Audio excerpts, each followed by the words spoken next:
Mix Yadav films Bhojpuri Sonu चिंगवे।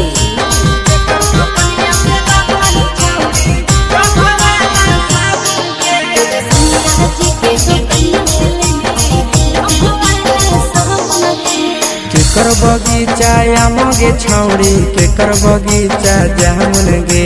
केकर बगीचा आमगे छौड़ी केकर बगीचा जामुन गे अगे केकर दोकनिया से लाबही छौड़ी डभा वाला साबुन गे अगे केकर दोकनिया से लाबही छौड़ी डभा वाला साबुन गे ससुर बगीचा आमगे छौड़ा भसुर बगीचा जामुन रे ससुर बगीचा आमगे छौड़ा भसुर बगीचा जामुन रे सैया जे के दोकनिया से ले लियही डोभो वाला साबुन रे सैया जे के दोकनिया से ले लियही डोभो वाला साबुन रे।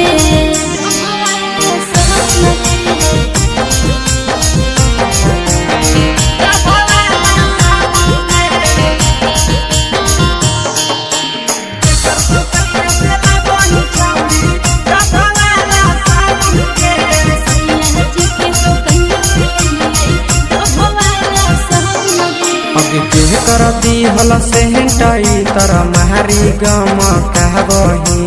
के करती हल सेंटाई तरा मारी गम कहबही अगे के करती हल साड़िया छौड़ी पेन्ही झमा कहबही अगे के करती हल साड़िया छौड़ी पेन्ही झमा कहबही देवर जी दिल कैसे टई तरा मारी गम कई रे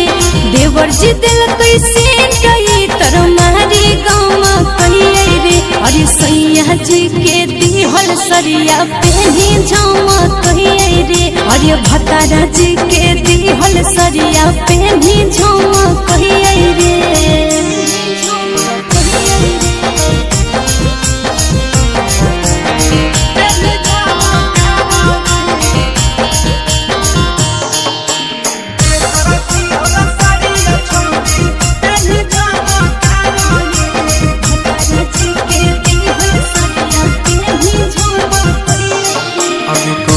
छौड़ी शादी कोइले के